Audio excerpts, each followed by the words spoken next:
Hello and welcome to another episode of That 60s Recording Podcast, the podcast that has conversations inspired by the golden era of recording. My name is Joe Montague and I am your host. I hope you've all had a wonderful week. Had a few people getting in touch to tell me how much they've enjoyed the Kesmar album that dropped on Friday. I've been listening to it too and I'm absolutely loving it. So this conversation is super interesting given that it's right in the forefront of my mind. If you haven't gone to check it out, please do.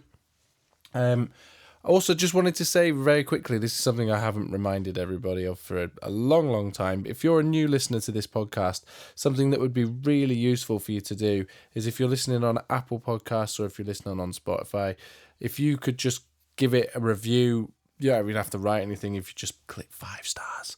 And then, I don't know, it helps. And spread the word of the podcast. It's nice that we got a nice little community building, and it's built and building and exists. So yeah, please spread the word of the podcast, and I appreciate you guys listening.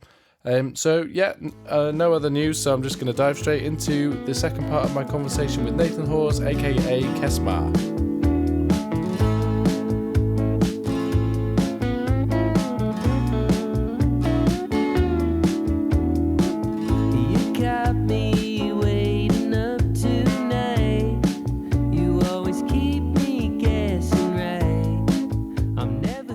Are you ready for my attempt at an advert? Here it comes.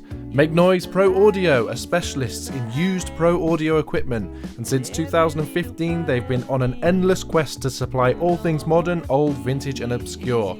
Everything from outboard, microphones, synthesizers, audio interfaces, drum machines, mixing consoles, studio monitors, amplifiers, cabling, furniture and everything in between. Go and check them out at makenoiseproaudio.co.uk. Sam's a lovely chap.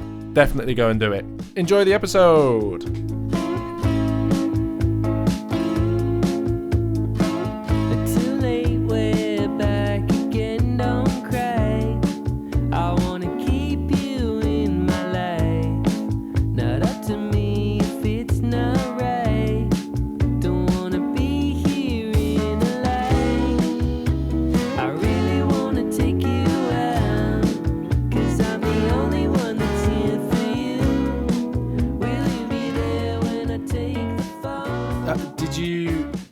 I can imagine one of the, I know that one of the things that mixing outside of the box takes away the temptation to do a lot of the automatic things that we get told you need to do when you are mixing. So, things like, what's the word I'm looking for?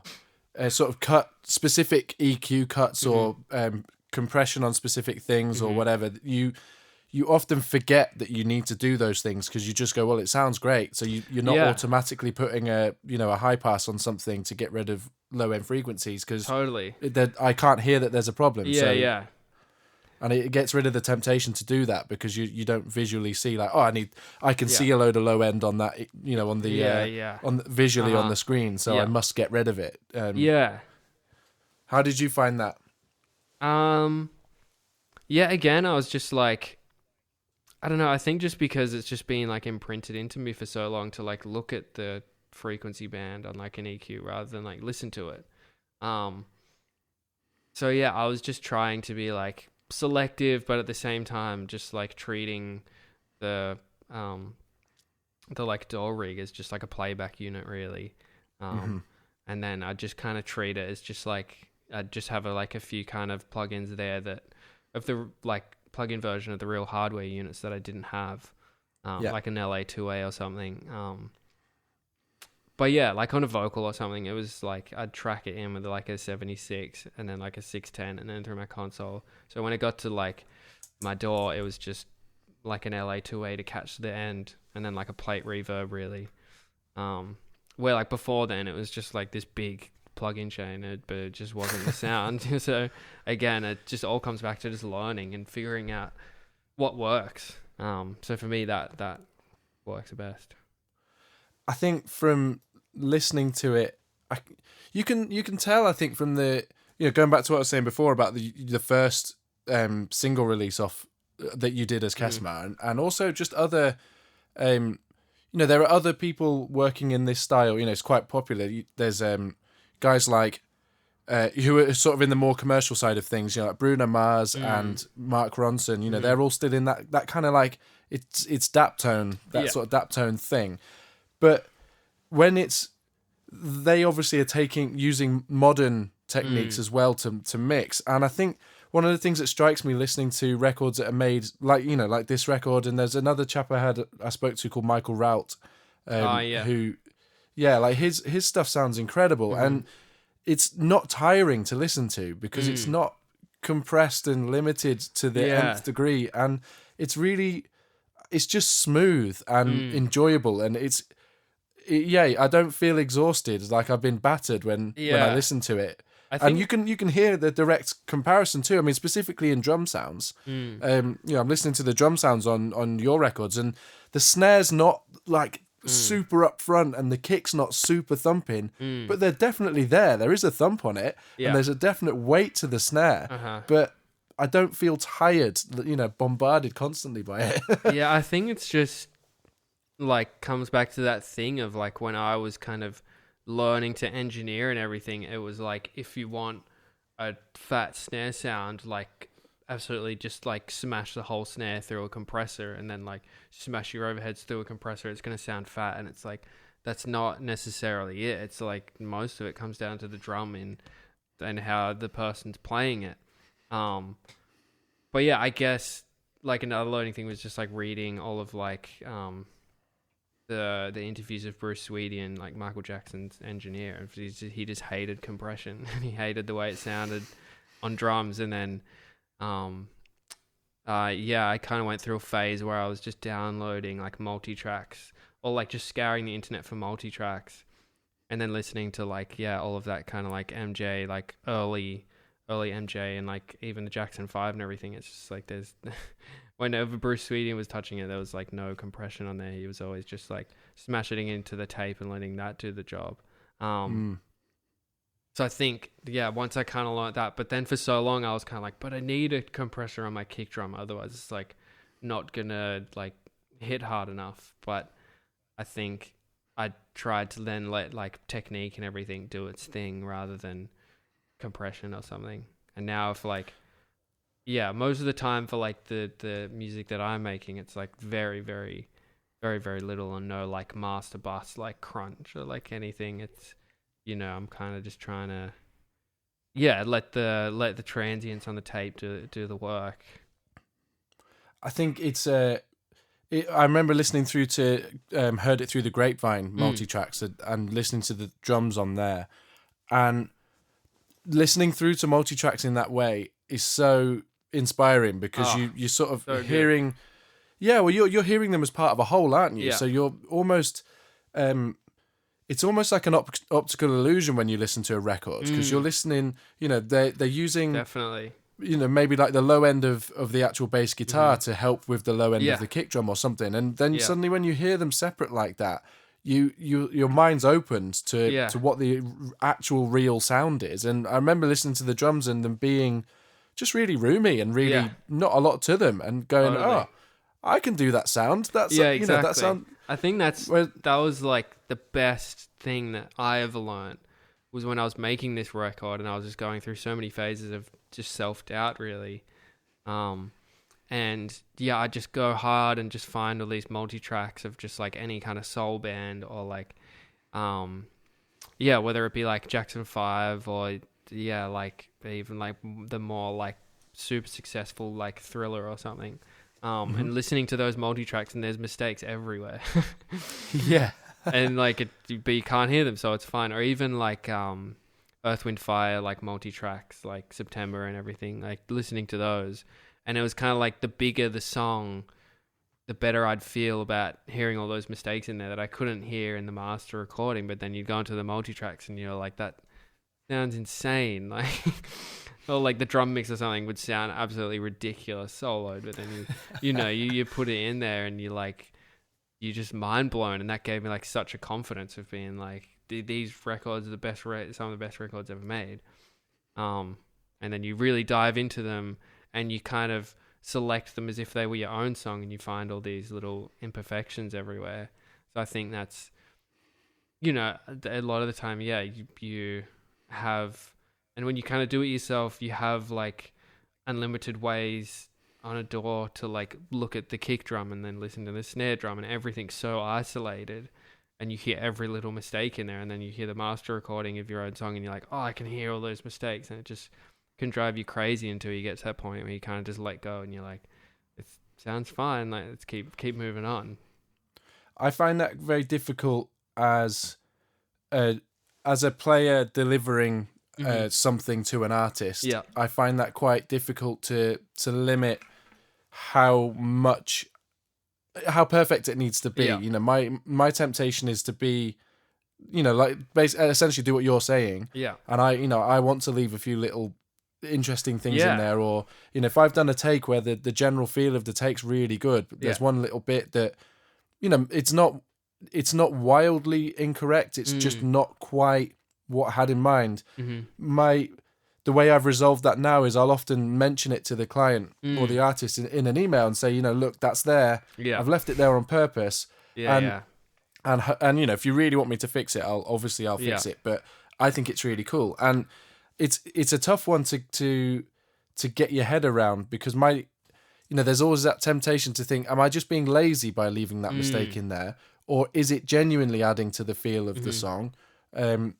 And yeah, it's difficult to remain objective. And I'd be interested to know. I mean, especially when you're doing it all yourself. How did you cope with remaining objective, or attempting to remain objective? Oh, it's so hard. I think, you know, like you said, when you do a drum track for someone, and then you listen back to it and you're like, oh, that's dragging, or, you know, I didn't hit the snare as much as I'd like to in that part or something. And then every time you kind of listen to it, you hear those parts rather than listening to it. So then when you kind of do it by yourself and you play the bass and the guitar and the piano, and a lot of the time you can just hear the little mistakes. And that's kind of like the reality, I think, of doing like a whole kind of like solo production. But I think, I don't know, it just comes back to kind of just like self-confidence, and just like not necessarily like knowing your craft, but being confident in enough to do something that you love. Because at the end of the day, it doesn't really matter how many people enjoy it, you still have to really enjoy it at the end of the day. But yeah, it's always an uphill battle constantly.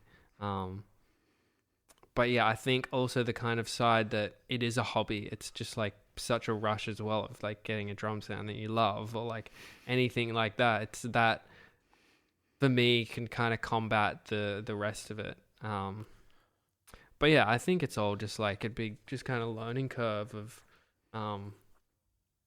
just kind of trying to get better as a player, and get better as like a producer and an arranger and everything. So yeah, but it's definitely a tricky thing when you hear yourself and everything. True. It's such a, you're right. It's such a rush when the best and worst days I've had at the studio have been where I've gone and wanted to try something new. Yeah. And it's gone wrong. Yeah. And I've spent 10 hours and I'm late home. You know, I've got a wife and kids. I'm late home. They're all hungry because I'm supposed to have cooked dinner that night. Everything's not gone to plan. And I'm just feeling really crap about myself. You know, I went in with so much gusto thinking like, I'm going to try out this new miking technique. Didn't work. And then you just fail completely in the whole day. You go to bed, wake up the next day, go back to the studio, do everything again, but having done what you learnt the previous day. And then you reapproach it. And when you nail that sound after failing at it so many times, it's an absolute buzz. Yeah. I think for me, like a lot of it comes from the hobby side of it, of like like buying this gear and collecting it and like fixing it up at the same time. It's like, it's tactile, and it just feels good, and it's seeing the, you know, like the spools of a tape machine turn. It like definitely does something inside of me. It might be like incredibly stupid, but like I think it sounds better because I'm watching the spools turn around and like all the VU meters like go and everything. You know what I mean? So it's like everything has a place, and it like not that, you know, like twisting knobs like helps me write songs, but it definitely gets me amped, and then I think it turns my brain into something more positive, which allows me to continue to be able to do the thing that I'm doing rather than it pull me out of it. Because a lot of the time when you're just doing it solo, it's just hard to understand when it's finished or when an idea is good enough. But I think, definitely having the ease of this equipment and just the feeling that it gives me, it makes me excited. So should put me, most of the time puts me in a better mood than, getting down in the dumps.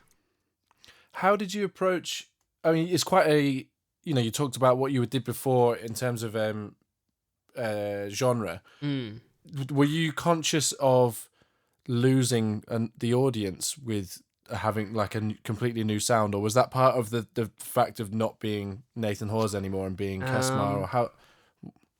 I think, I mean, it was definitely something that crossed my mind, but I think, I was about 19 when I decided I wanted to do another project called Kesmar.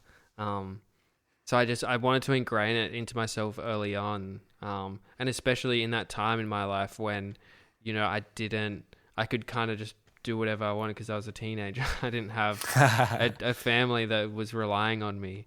So I guess doing it early was good. I don't know how it will be in the future when I have to provide. But no, I think it was just something important that I always wanted to see myself doing, is just doing the thing that I love and, just being able to just make it work if it's not doing well or if it is doing well at the same time. But I guess it also just goes hand in hand with being able to do production for other people and like finding ways to be able to keep going than just the solo project. And like I said, I have another project that kind of keeps things going as well. But yeah, it's definitely a tricky one to navigate.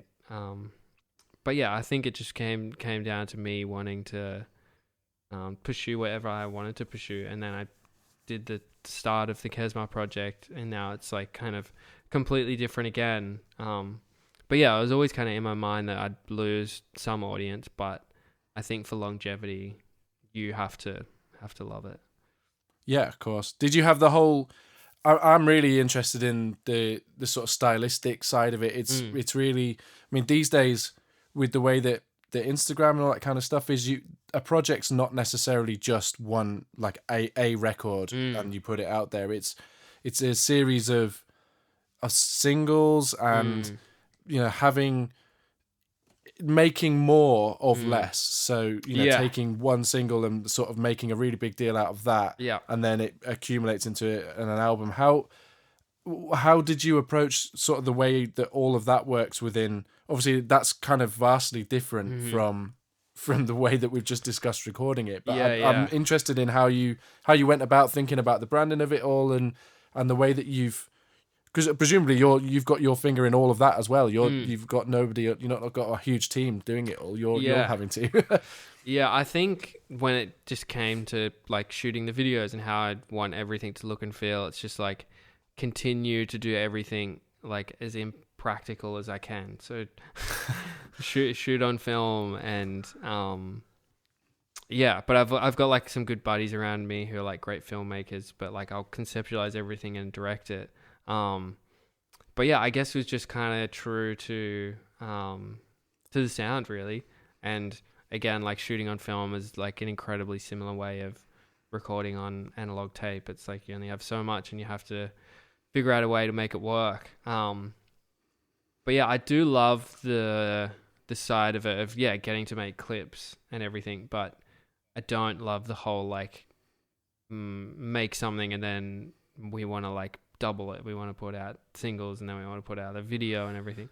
I think the draw out is something that most people just can't stand. If it was up to me, it'd be like one song then a record the month later.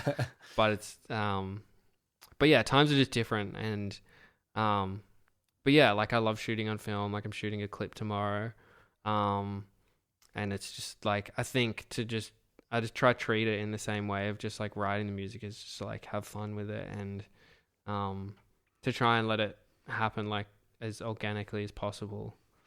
I think it's just really important because you have to be the one telling people to like go listen to it or like watch it. So yeah, it'd be tough like shooting a clip or something and hating it and then having to tell everyone about it. How is it all the same sort of thing when you approach live? I mean, are you playing this project out live? Yeah, we have a bit. We haven't toured in a while just because I've been making the record, and touring here in Australia is kind of, it's a little bit different to the rest of the world.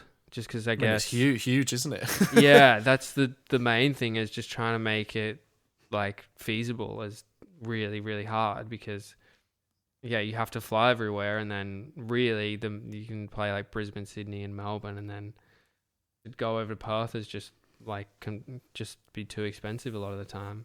So it's a lot different to like the US or something where you jump in a van and you do 40 dates over 2 months, and so it's a little bit different in that way. But yeah, I definitely miss playing live. Like the band that I play with are like absolutely amazing. It's kind of funny, like I did an interview the other day and they were like, is it hard when you get to trying to put it into a live aspect? And I'm like, no, they're like amazing at the instruments and they can learn it in, a couple of hours and play it like tenfold better than I did. It's yeah, it's really, really great. But yeah, we definitely want to do a bit more touring, and we want to do some like in the studio kind of live stuff. But yeah, I think for the most part, I just want to keep making records and just like learning and just get closer to the sound that I've been trying to achieve. What do you think? What have you learnt from the process of making this album, and what will you carry forward, and what will you do differently next time around? I learnt so many things. I think the biggest thing that I learned, like personally, was to write the songs front to back and write them all in a period of time, and then record the drums for them all and the bass for them all. Because I kind of went back and forth because I was learning, and I'd buy, like I said, like a new piece of kit or something, and then I'd get really excited and then I'd work on that song for like a week, and then I'd be like, all right, that one's done, and then I'd kind of go to the next one, but I'd try like a new method or something. So I think yeah, I just learned so much just about just like, I think just songwriting in general, and that whole method of kind of keeping it to a certain amount of tracks, and like, I mean, yeah, keeping it to just like the basics, and then that will really just shine through if I'm going to keep kind of pursuing it. But yeah, I mean, the list goes on. I think that's the jumping back and forth thing's really tough, because often that's how people, I mean, if you don't have the luxury of being able to just concentrate on what you're doing all the time, then a lot of people tend to be jumping back and forth between stuff, and it can take, so if someone's looking to make, say, 7 or 8 track EP, or 10, 11, 12 track album, that might take them a couple of years, and the process of going back and forth, and that is a big question. Do you write it all and then record it, or do you tackle one at a time and just go, right, that's polished off? But then, as you say, 2 years later, you've sort of found your feet a little bit more, and suddenly the sound's way different, or you've found another way of doing it. It's hard. Yeah, and I think that way the sound, I mean, it's all like up to what you want to make, but for the music that I like to make, I think it's just so important now to really stick through it and write the song front to back, and then kind of just, I think like when I also demo, I just do it so quickly, like, and I've been trying to do it like even quicker, like write it in a day, record it in a day, like finished, just to like never let my brain kind of do that thing that everyone's brain does. It's just like, it's not a good idea. It's, those doubts that everyone has. So yeah, I think, and it's all like, everyone does it differently, and everyone has their own methods. That's the kind of crazy thing about it. But yeah, it's definitely kind of helped me that way, and then that way I can just focus on like the engineering of recording, because I'm like, the pressure's off, the song's done. Now I just get to like have fun, really. Or the whole time that I'm writing the song on piano, I just want to play the drum track for it. But it has to be finished, because I just can't copy over what I had before. No, like you might have used to in the box. Yeah. There's so many little I don't know what you'd call them, like interludes in the album, which I really love. There's that, I can't remember the name of the track specifically, but there's one that's a female vocal with stacked harmonies behind it, and that's all it is. It's like, I love all of that kind of stuff. Yeah. That, to me, typifies what you've said about just like running with an idea and not letting your brain talk you out of it. There's so much of that I can hear in the moment that you've kind of gone down a rabbit hole and just gone like, do you know what? I've got this idea where it's going to do this, and I chased it and I just did it, and I'm keeping it like that. And you know, you could be forgiven for going like, well, what is that? Like, it's not necessarily a song. It's not in the stereotypical sense. Yeah. But I was walking back from the school run with a massive grin on my face, Nice. listening to those stacked harmonies, just being like, this is mint. And I love the sort of complete ballsiness of having that kind of stuff there. And it's, there's not, in my opinion, there's not enough of that. Everything, Yeah. you know, a lot of stuff these days is 3 minutes and that's it. Whereas having these little moments in there is so special. And I can see you've allowed yourself to run away with those thoughts. Yeah, definitely. That was even like in a mixing sense, like when you really deep dive on like 60s, 70s recordings, like you listen to some of those mixes and you're just like, this sounds ridiculous, but it sounds so good at the same time. Or like, I remember it because that like clap is like so loud or something. So yeah, I just think the imperfections are just so important, and it's almost like a dying, I mean, I would say it's a dying art because more people are discovering that way of writing. But with like, I've just been seeing so many like AI ads of like music creation or something, and it's so. I mean, that's a whole nother can of worms, but it's so like just scary. Like, you never want this way of this like medium of writing music to die out, because it just should hopefully live forever. And it's crazy world. It'll be interesting to see if any of the big companies come out with like a new tape machine or something like that, that, you know, rather than buying an Atari and it breaking the day you buy it, you know, having one that you know is going to be reliable. I mean, there's a company over in the US that are still, I think they either manufacture them all themselves, or they're buying old machines up and completely the refurbing them. Mara machines. That's the one. Yeah, that's the one. Yeah, I mean, that guy definitely seems like a businessman.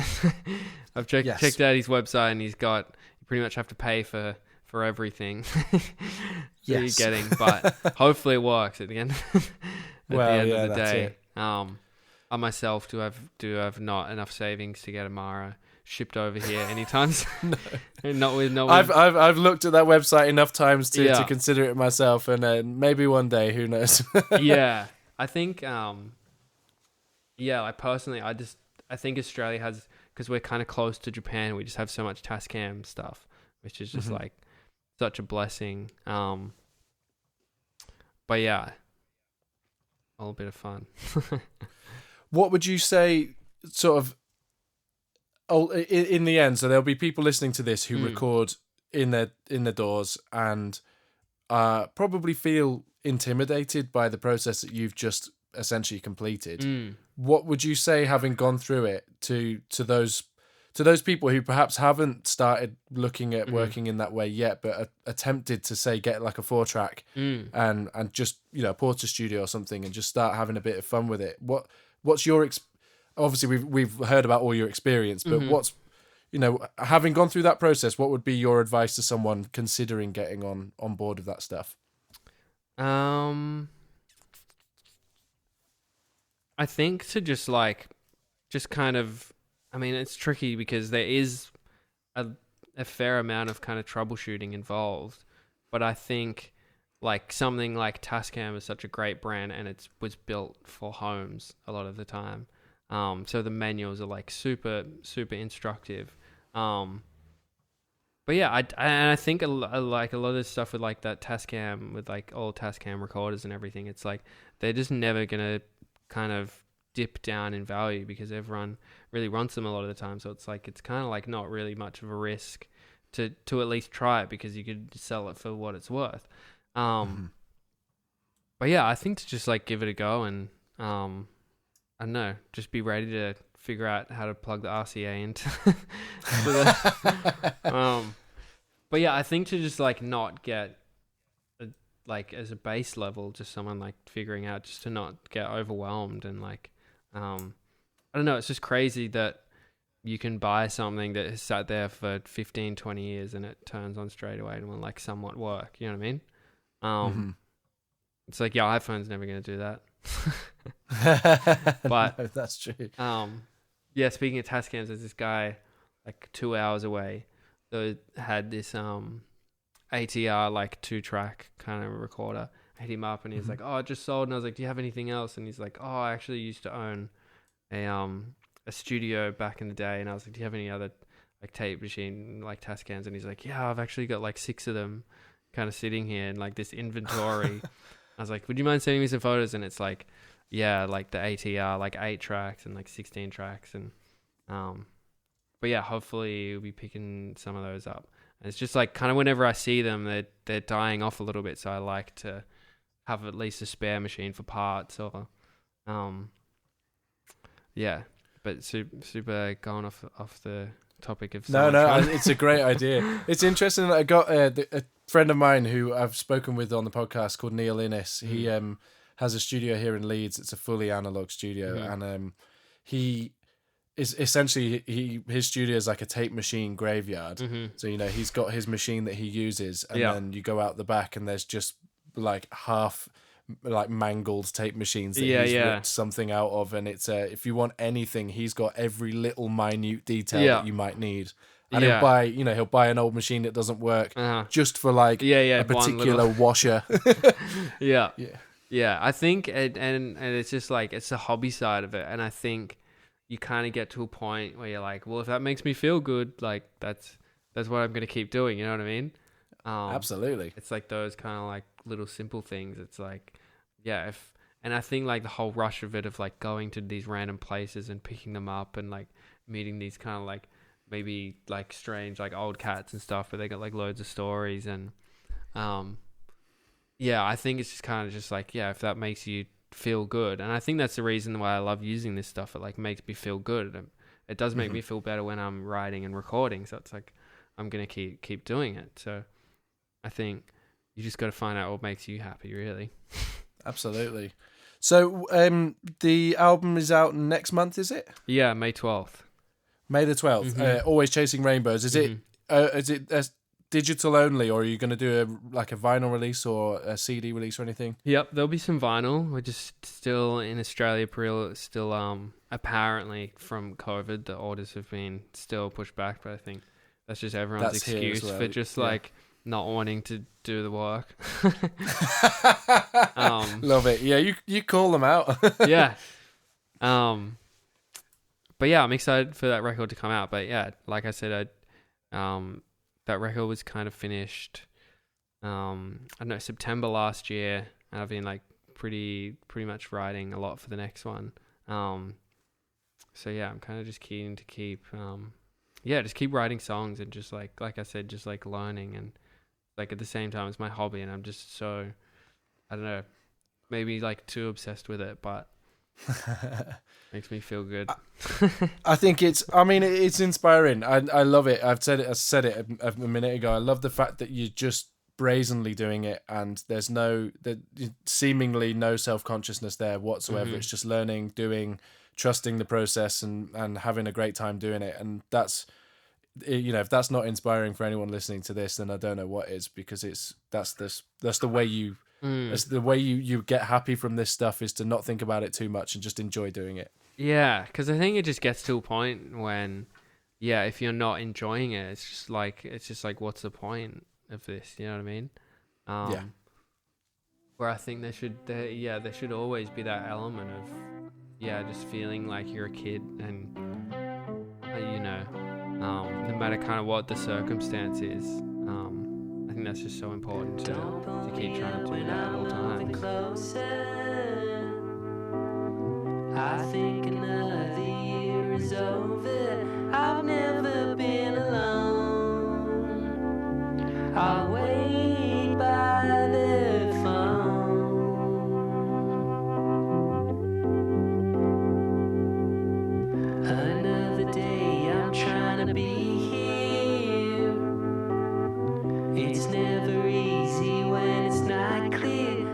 take it as it comes. You know you're my number one. So there we have it, the second part of my conversation with Nathan Hawes, aka Kesmar. Do go and check out the album. It's called Always Chasing Rainbows, and it's on Spotify and all the usual places. It came out last Friday, so it is out now. Go and have a listen. I'm listening to it quite a lot at the moment, and it's really, I just think it's brilliant. Absolutely amazing. So yeah, go and do that. I will be back with another episode next week. That just leaves me to say that you can find me on my Instagram at All You Need Is Drums or at Joe Montague Drums. You can find all the Beatlesy things I do on my website, allyouneedisdrums.com. I would like to thank Adam Mallet for the artwork he provides for this, Joe Kane for the intro and outro music, and most importantly, you for listening. And if I've not lost you already, I should also say that if you have any guest suggestions or anything like that, please do get in touch, because I'm always on the lookout for people to chat to. I've got my own little priority list of stuff, but if you've got people that you think would be interesting for me to speak to, particularly if you're in Australia or America or a part of the world, or Canada, a part of the world that I'm not at, I love finding like-minded musicians who are elsewhere in the world to make connections with and to sort of broaden this community that we're building. But anyway, yeah, please do get in touch, and I will see you next week. Goodbye.